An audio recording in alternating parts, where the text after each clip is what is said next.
Hey, welcome to another exciting episode of the Real Deal Podcast. I'm your host, as always, Courtney Harden. So let's go.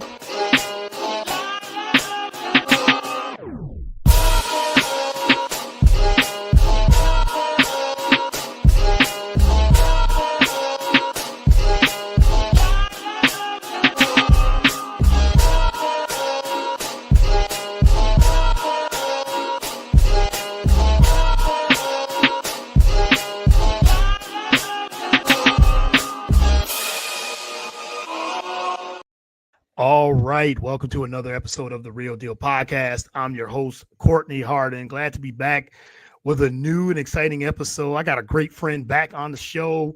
Like I said, podcast family. She's no stranger to the show, no stranger to podcasting as well. But before I bring her on, you can follow the show and like and subscribe on all the podcast platforms: Spotify, Apple, YouTube, Spreaker, BS3 Network, BS3TVLive.com. We're on BS3 Roku channel, BS3 Network Roku channel. We're on all the platforms there, and you can follow me on all the social media platforms, whether it's Twitter, X, Instagram, Facebook.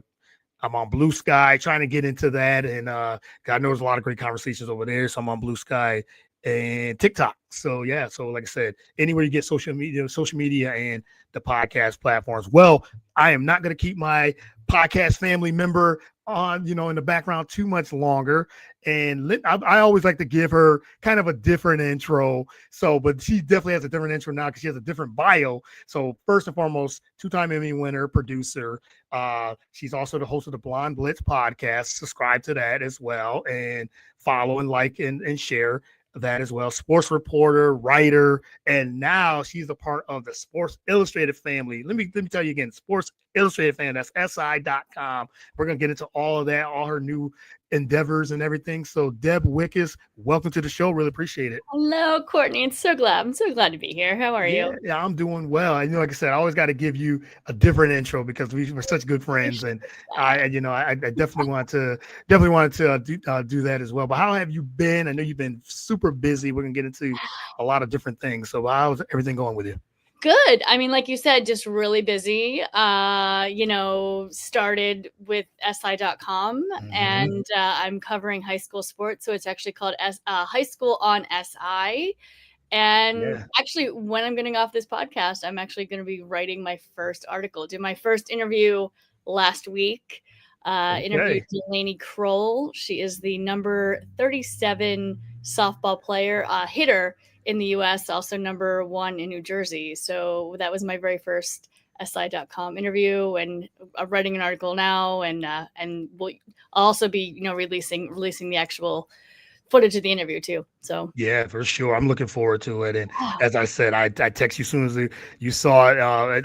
When you announced it, it's Sports Illustrated and SI.com. Says Deb Whitcas is a nationally recognized independent sports reporter who works as a print journalist, on-camera reporter, and digital content creator as well. And you cover so many different things and everything. So new to the bio. You said I was excited for you. I was just jumping up and down. And my wife, as you met, Christina, she was doing the same thing. She was like, "Oh my goodness, that is so exciting." She was like, I remember when she said back then I was reading I still read the Sports Illustrated. I'm on their website all the time. I mean, as we was just talking before we recorded what SI means, and and from so many years, that magazine, if you made that cover or whatever in that magazine, it's still to me still staying the test of time as well. But congratulations, you already have a couple of Nathan Ramasandra, big fan of yours as well. This is Sports Rush. He said congrats. He said let's go. And everything too. Let's go. Yes, he said keep up great work. He said keep it great work for both of us. Thanks a lot as always. And he said he has Ricky Waters coming on his show. Oh, cool. Cool. I was actually supposed to interview Ricky, and he had to reschedule, so I have to reach back out to him. Yeah, there you go. So get him. Thanks, Nathan. Yeah, thanks for the reminder for sure. Right? And Ricky Waters does a lot. I see him do a lot of podcasts, and he's out there with his content as well. So, Yeah. but yeah, so let's talk about that. How you got on the SI.com, and you said telling high school, you're going to be telling high school sports stories to the top rising athletes, writing and on camera interviews, which you already do. So, but talk about how that all came about and the background of that to where you got today. Sure. It was just kind of the right fit at the right time, I Mm-hmm. guess. Yeah. I actually saw a posting on LinkedIn, and God, the hundreds of times I've written to NFL media or Yeah. any Bleacher Report. I'm always sending in my resume, USA Today. And I saw it on LinkedIn and was like, why not? Like, obviously, Sports Illustrated is the dream, right? Yeah. Yeah. And I don't even, I think it was high school. I think it was just like high school something.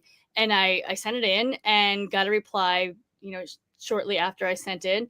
And the owner of the company was like, or not the owner, the person who oversees all the high school department was like, Deb, obviously you have a lot of background in sports journalism, and this is fantastic. I just want to make sure I see you mostly concentrate on football, and also, broadcast journalism, but would you be okay with, writing for high school? Yeah. And I was like, look, like high school's where it starts. And I honestly too have been wanting to kind of get, I do a lot of on camera. I do a lot of, broadcast journalism, but I've been kind of wanting getting back to the basics. Like for some reason in my life, I'm just like, you know what? I really should concentrate on my writing again.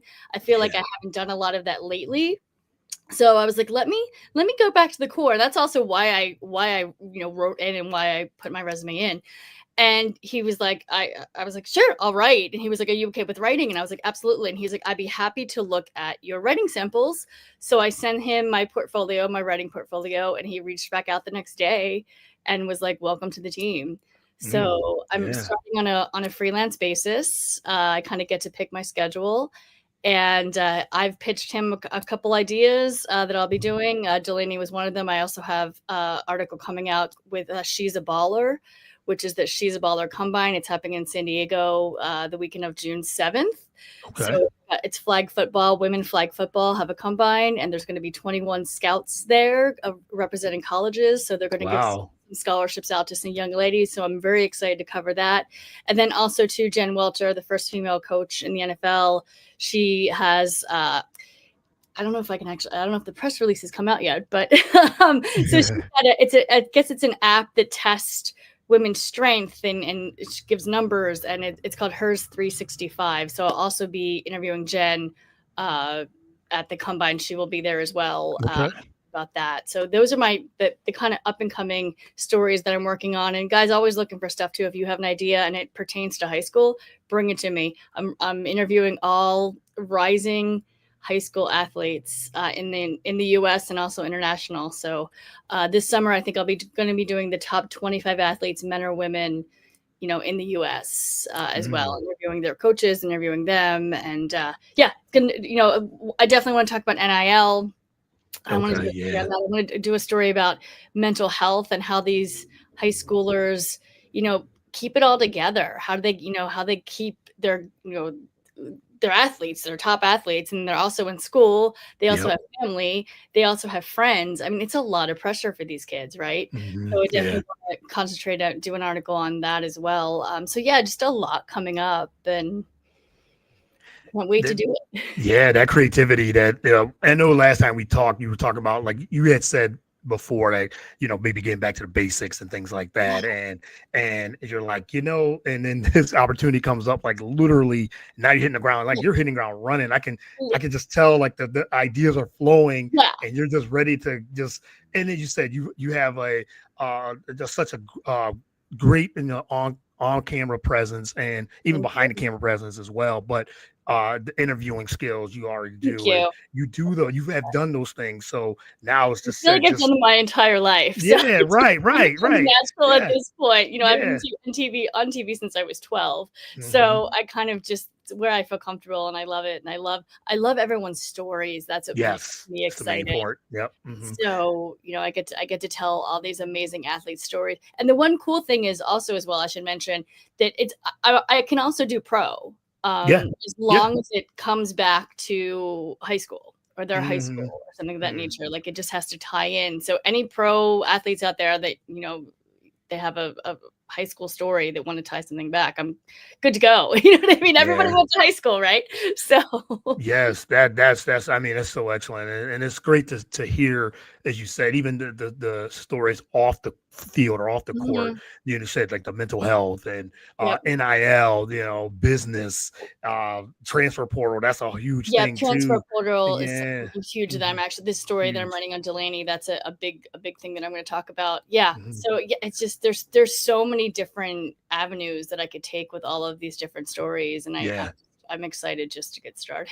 For sure. And if you guys any questions, you guys can get in the chat as well. Jen Welter is the GOAT, yes, and she does a lot of camps, and she does a lot of different things as well. Girls. Yes, and everything. And this says he does high school sports as well. Yeah, he does a lot of coverage there.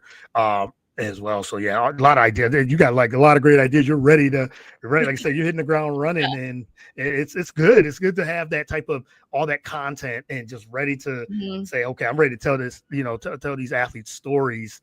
I think is wonderful. Again, congratulations on that, and I'm looking forward to see what else you got in store with SI. So everyone follow Deb and the journey on SI.com as well. So and I'll also be probably posting some of the interviews on at Sport Report Deb as well. I would imagine. Okay. Yeah. So and then also a high school on SI website as well. That's probably where the actual interviews, the full interviews, will be posted.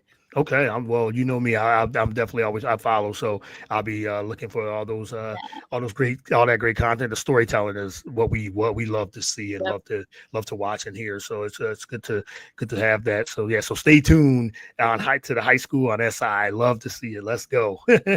Let's go. So, all right, well, let's transition to some Philadelphia Eagles. Go Birds. Go Birds. It never gets old. They're OTAs now and doing can you believe OTAs are here? I know, already here. I just started to. I'm actually covering something for the Rams next week for Franklin. So already here. Yeah, football is back. Football is back. It's back. And the Super Bowl. Yeah, we were just talking about the Super Bowl. We were talking about the draft and the combine, and now in free agency. Now we're at OTAs, voluntary OTAs, and so they'll get like a month off, maybe two. And I saw on the news yesterday, mostly everybody was there for the Eagles, and they said I read something that they said Saquon Elohim is a beat, he's ready to go, and Jalen Hurts are ready to go. Yeah, AJ Brown, he's been out just doing a lot of different things, said he's ready to go as well. So the Eagles they look like they're ready. For sure. But we'll talk about the schedule in a minute and Nick Sirianni's extension. I want to get your invite, but we got to talk about this tush push. I wanted you back on, I wanted to get your take. The tush push is here at least for another year. It's here to stay. It's here to stay at least for the other year. Tush push. Yes. And 22-10 voting, ironically, the Green Bay Packers, and they were leading the charge to get it banned. But it was 22-10, the score of that game in the playoffs as well, which is interesting. But what was your take on them trying to get it banned? And I know a lot of teams want it banned. But what's your overall take on the tush push not being banned? It's back for another year, and what some of these other teams wanting it banned. So I've got 4 words for this thing. Okay. Learn to block it. Yes, exactly. That's all you can say. That's it. Right? When it comes down to it, the tush push, it's a quarterback sneak. It's been around forever. The Eagles have a little bit of a different twist on it, but that when it comes down to it, that is what the play is. If it were to get banned, they would find a different way to do it. Learn to stop it. Learn to block it. Come on, guys. I feel like the other teams are jealous because the Eagles are one of the only ones who can do it. So, really, we're gonna be babies and we're gonna run to the NFL commissioners and the rule makers here. Are we really doing this? The other teams. Yeah. Learn to stop it. Yeah. Learn to stop it. That's it. I mean, I agree 100%. I think, what's interesting is I've had a couple of thoughts on this. It was there was 22 teams, and the 10 that voted not to ban, and they had 24 votes. It was at the owners' meeting. They probably try votes. it, right? Yeah. But the Bills have tried. Well, there's been some other teams that have been successful. Yeah, the Bills and the Eagles have been the most successful with this. The Eagles especially. I think they're at like an 88% clip of succeeding with the tush push, and the Bills have tried it. They've done it. Other teams just haven't been good at it. The Eagles have just found a play where they are the best at it, and they won a Super Bowl. I also saw win the Super Bowl doing a tush. Not just doing a tush push, right? Yeah, right, really, right. It's one play for 1 yard normally, and the Eagles were so petty. They put out a 20-minute video. That the social media team is they're so, and I love it. I love it. They put a 25-minute video of all the tush pushes that was successful after after it wasn't banned, which I love. I love seeing that. Right. But yeah, a couple of thoughts. It's like, I think it would have been bad optics if they would have able to ban something that the team that won the Super Bowl and they banned it from the NFL display and for the team, and then they were like, okay, that would have been, I think it would just been bad for the NFL. A team that won the Super Bowl and they banned a play that they were successful, that they made successful. It would have just, I think, would have just been bad on that point. And the other teams, like you said, just try to stop it. You just have to. The Eagles that found a play that works and been successful. And the interesting thing, the Bills, they do it, and they were one of the teams, or they were one of the teams that wanted it banned. So it's very It's very, and I guess they're saying it's just not safe, and they're saying the players are getting hurt, and and there's no record of that. Jason Kelce, retired. Like, come on. First of all, let Jason talk for himself, because he can. And he did. He did. I think that with Kelce, when he was there with Jeffrey Lurie, and he did his speech with Lurie. I guess Lurie did a speech for like an hour, and then Kelce came on afterwards and had a passionate speech. They said, I actually think that Kelce being in the room, his presence, and teams were asking him questions about it, kind of swayed a couple of those owners and executives. You're right. There's no record. They tried to say it was. He said the players were getting injured and it caused a lot of. But there's nothing that has no record. There's no record of that. None. So if players start getting hurt and it is a player safety type of thing, then okay, I can see that's a different conversation. It's a different conversation. Totally different conversation. Getting hurt and having long-term effects from a play, but when it comes down to it, it's football. Players are going to get hurt. There's just different things. Now, Jordan Mailata just said, he said, I don't like the name. He said, he was joking around, I don't like the name. And he said, either way, we're going to still be good and we're still going to win the Super Bowl. That's what I loved about that. He said, if they ban it, they ban it. If they don't, whatever. Let's just keep. And like Jalen said, Jalen Hurts, he is a man of not too many words. He just said, no comment. Just like when he does speak, his words are so good. Like, right. So inspirational, but he's a man of few words. Like you said, it's funny too. Yeah. I actually rallied Jordan Mailata's family at the Super Bowl too, like at the plane ride going home from Super Bowl. And oh my God, they were all wearing his jersey. I'm like, I'm assuming you guys, they're all of them huge. Yes. Their family. So they stuck out, and I was like, I'm assuming you guys are Mailata's family. They were like, yeah. It was very nice. I love it. So I figured like we'll get into a little bit of this, but I'm so glad that somebody did say the first game of the season, the Eagles should just run tush pushes. Just keep running. Just run the first few plays against Dallas, run tush That would be, they have to do that. Oh my God, who do we write to? I know. Do we write that suggestion too? Yeah, you got to make the suggestion. Run a couple of plays with the tush push, just to push that. Push like Saquon said. He said Saquon loves it. He's like, hey, it's a play that works. And I guess you got when the Commanders that time when they kept trying to jump over. That was on the Commanders though, and that was their fault, and they almost got penalized for it. Yes. I literally was screaming, "What is going on?" Like they're trying to, they're jumping the line, trying to block the line. Yeah, they jumping over and just got to find a defense that. And I think it was Detroit Lions. They end up saying that this is a good challenge. Like let's try to make a defense that can stop it, and I like that. They wanted the challenge. So we get the tush push for another year, at the least another year. So glad that we get to see that. But let's talk about Nick Sirianni, and he's got an extension, Super Bowl champion coach what you think of the extension? It's funny. A couple years ago, he was on the verge of maybe almost losing his Right, job, and 2023 then after 2023, yeah, 10-1 downfall. yeah, and then and Absolutely. now a Super Bowl winning coach, Super Bowl winning champion coach, and now an extension. What a difference a year can make, right? And Absolutely. what you think of the Nick Sirianni's extension? Yeah, I mean, I loved it. Yeah. I think it's a kind of a life lesson. Is it's been a year. He was almost getting fired. Then a year later, Hmm. he's winning a Super Bowl and getting an amazing extension. So that just goes to show you that hard work pays off. Yeah. I think Yeah. it was the right move. I mean, if the Eagles didn't do well this season, I think he probably would have been gone. Yep. Yep. But he's got a 48-20 regular season record. He's Hmm. gotten the Eagles into the playoffs 4 times with 2 Super Bowl appearances and 1 Super Bowl victory. Yep. He's got a postseason record of 6-3. Yeah, I mean, his winning percentage ranks 3rd among head coaches in the Super Bowl era.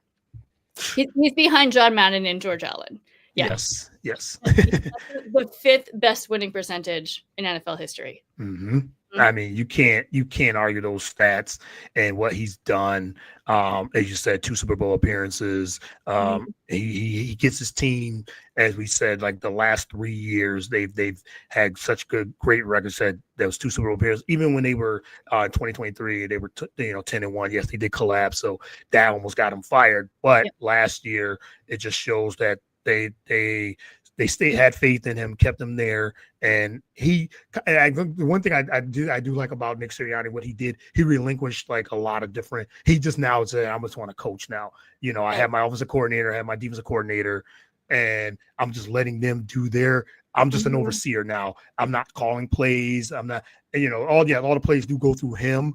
But he lets his coordinators do their jobs, and that was one of the big reasons I really feel the Eagles got back to Super Bowl and won for sure. Right. And he delegated a lot of his his responsibilities to, and he just became the overseer, because even during this season, people still wanted him fired during in the beginning of the year, because but that's him. He's just a fiery guy, and he was going at it with the fans. Yeah. I mean, he's just passionate. He's very passionate. Yeah, I like that. As he goes with the fans, I think another thing that makes him, why I love the fact that he just got this extension is he has the locker room. And that's huge as head coach. He's that passion also translates to the locker room. And he's got the team. The team likes him, and whatever differences they may have had, who knows what that was, if it was even anything at all, that's obviously been resolved. So, they're going forward, they're moving forward, and that's all that matters. And he just seems like a really nice guy to me. Yeah, for sure. And as you said, yes, and like you say, he's the first coach in NFL history to earn 4 playoff appearances, 2 conference titles, and a Super Bowl within his first 4 years as head coach. You laid out all the stats of the winning percentage and including playoffs. It was just well deserved. It was the timing was right. And the thing I like about another thing I like about Sirianni is that, as you said, passionate players coach. He listens. He definitely has changed. He goes with what works for that team. He listens to his players, and the players, like you said, they really like him. And they love playing for him. And there was we thought, and me and you talked about this, about him and Jalen Hurts. They have a great connection. Like, there might have been some and maybe 2 years ago, maybe there was, but he's always praised Jalen Hurts, and he just wanted him to continue to get better and continue to work. And we saw that, especially towards the end of the year, where Jalen really took off. But they're both just passionate leaders, and now they're together for the next some on years now. And they're also Super Bowl champs. Too. And they're also Super Bowl champions. Right. You have the coach and you have the MVP, Super Bowl MVP. So they're going to move forward. And with the roster they're building again, they're going to be a problem again this year too. So can't wait. I think the defense is even. I don't know if the defense can even get better, and the offense, to be honest, I think, and we had this conversation about when C.D. Gardner-Johnson left, and it was Slay. Like it's a lot. We lost a lot of our defense, but we got a lot of great, some great draft picks. Definitely. So we made some great decisions in the offseason on the defense. So I'm excited to see how these guys play. Yeah, High Roseman just building, just continue to build. And under Keenan Allen, under Vic Fangio, who I love. Yes, I love it. Yeah, I can't wait to see this Vic season. Fangio. All right, before I let you go, because I know you said you're going to be doing your first SI. And, yes. Yeah. Sorry, but I wanted to talk a little bit about the Eagles' schedule, and it's a tough one, which we figured it would be. You're the Super Bowl champions. They have one of the toughest schedules. A lot of. But they should. They're number one. The Super Bowl champions. You would be disappointed if they didn't have a tough schedule. Like they can handle it. Is it going to be easy? No, but the NFL in general isn't easy. Isn't easy at all. So, but when the schedule did come out, what was your first reaction with the schedule, especially those first that Dallas and Kansas City back to back? I mean, Dallas in first game here to get the banner, and then they go on the road and against the Chiefs, and they got the Rams. They got some tough teams. But what was your first reaction of the schedule? So I feel like the top of the schedule is tough, and then the end of the schedule is tough, right? I love the fact they've got at least 5 primetime games, some respect to the Super Bowl champions. Yes. So that was nice. And possibly 2 more that probably will get flexed to go primetime. So we'll say 7 at this point. I wanted to see Kansas City first. I have to say, I wanted to see the Super Bowl repeat on the first game. Didn't happen. Still happy with Dallas. I think, a good rivalry game is always great to start the season. Yeah. Hopefully the Eagles will kick butt on Dallas because what have they really got? They got Micah Parsons. They really didn't do much in the offseason. The, draft, okay, some good picks, but I don't know. I don't know what Dallas is doing. I don't think none of us do. Kansas City will be on their revenge tour. I still think we can beat them. I think they should probably still be embarrassed from Super Bowl. Yeah. Then what else? They got the Rams. So I'm a little worried about them. So it's so funny because I wasn't, and we all know Eric Wilson. He, I was one of his guests on his podcast, Sports Arena. Love Eric, and he was like, "You're not worried about the Rams," and I was like, "I wasn't until he said that." So I give him credit on that because now I am a little worried. As things, have developed more, I think the Rams are going to be on a little bit of a hunt for that snow game, the Snow Bowl. Oh, yeah. That basically Carter, was victorious. Yes, just ran right through that offensive line and got to Stafford. Yeah. So, I mean, they lost Cooper Kupp. Puka Nacua can handle it for sure. And Stafford, I don't know, he's getting up there, but I think he's got maybe 1 or 2 good seasons left. So I wouldn't count out the Rams. Also, I wouldn't sleep on Tampa Bay either. I always kind of have flashbacks to that 2023 playoff the wild card. Chris Godwin is scheduled to be back. He did not show up for OTAs. That means nothing. Voluntary. Show up because from that ankle injury 7 months ago, he's still recovering. But rumors are he's going to be ready, but who knows? Obviously, Mike Evans there as well. So I wouldn't sleep on Tampa Bay. I think Giants coming up. What weeks are they? It's week 7. I'm sorry, week 6 and 8. I thought that was weird. We're playing the Giants back to back almost. Yeah, that's strange to me. Very strange. Yep. But we're doing that as well with week 16 and week 18 with the Commanders, which I'm super worried about. A lot of people are picking them to win the NFC East this season. Time will tell on that one. Yeah, time will tell for sure. Yeah, and I mean, I love the bye in the middle of the season. I think that's a great time, and that's basically and then the Bills. We're definitely worried about the Bills. Bills at the end of the year, Bills, Commanders, that's going to be tough. One thing that struck out to me when the schedule was released in general, the poor Vikings. They have 2 international games. Back. What is the NFL thinking? The schedule makers, even for the Eagles, I did see that they don't have any like back-to-back home games. Everything is home road. So it's like every other. So it's like a schedule there. So there's no like 2-3 game 2 or 3 games at home or 2 or 3 games in a row on the road or anything like Mhm. that. Everything is either home and away. So it's like every other. So I feel like that was interesting when it came to us with the Eagles. And also you said the beginning of the schedule and the back end with the Commanders, Bills, Commanders on top of in between before that, even the Chargers Yes, the Chargers in aren't gonna LA. be easy to beat. They Yeah, in just got a LA. great running back. Yes. Their wide receiver core, Lad McConkey is gonna have a great season, Yeah. and they got some great wide receivers in the draft as well. So guys, watch out for the Chargers. Watch out for the Chargers. I will hopefully be at their training camp. Everyone's like, well, "You're such an Eagles fan. Why do you root for the Chargers too?" I'm like, "I live in LA. You live in LA, right? Exactly. So root a little bit for for the Chargers and for why the wouldn't Rams. you? Yeah, A little bit. you, Calm down, peeps. you're there in LA, like for sure. And but at the beginning, like you said, the Cowboys here, and then they're on the road the Chiefs, and then the Rams, because the Rams, I think, out of that playoff run, the Super Bowl run, the Rams were the team. They were just that one drive away for upsetting us in the snow game. I was right there. I was yeah, right on the line too. Really happened right in front of me, and that was a wild game. That was a wild game. So the Rams are back here, and then you said they're going to. We play Tampa every year at Tampa. And it's like it's always in September. Always September, October, and it's hot, and it's always in the middle, like beginning of the season. They beaten us over the last few years. I was like, can we get away from Tampa? Can Tampa come here? Can Tampa come to Philadelphia?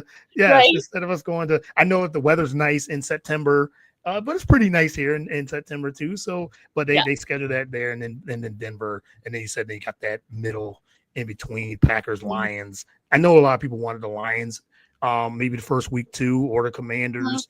Or Kansas City, but I'm okay with Dallas. And plus for ratings wise, Dallas is still one of the most viewed teams. So those Dallas fans keep holding on, man. They keep holding on, right? So and they're they're one of the most they're one of the biggest teams. Them in Kansas City are like the most viewed, the most watched teams. So I think that's the reason why they did that. Absolutely. But we got the Bears on Black Friday too, so it's I like the schedule. It's a harder schedule, but that's what happens when you're a Super Bowl champion. So. For sure. All right. Well, Deb, we have broke it down once again. We've done the Blonde Blitz and the Real Deal collaboration once again for like the 30th time. I love it. So I'm always reaching out, and I'm always on your show. So I really always appreciate the friendship and everything too. So let everyone know where they can follow you now. SI.com as well. So follow, but let us know where they can all follow you and like and subscribe and all those things. Yep. So it's highschoolonsi.com, as well as on IG at Sport Report Deb, also at the Blonde Blitz on IG, and I'm gonna be starting TikTok. I gotta be better with the TikTok, guys. Me too. Me too. But I gotta. Also, obviously on X as well, at Sport Report Deb, and Blonde Blitz Pod on X actually. And also too on my website, always debwhitcas.com.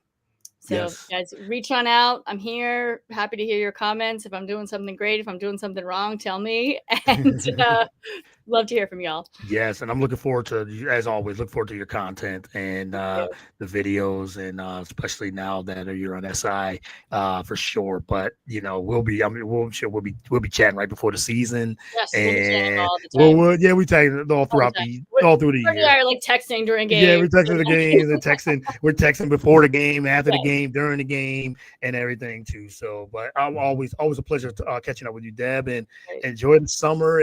Thank you. It doesn't feel like summer here in Philly yet, but it's just turning summer here in LA. And actually, I'm going to be in Philly for a month, so we have to actually see each other in person. Yes, let me know for sure. Yes, it was in the 50s yesterday. Rain. It's been raining the last couple of weeks. That sounds but awful. I think next week says next week should be 80. So I think summer officially starts next week. So looking forward to it. Yes. All right. Well, you enjoy. Always a pleasure, and then we'll talk real soon. Talk soon. All right, bye, guys. Yeah. Have a good one. Bye.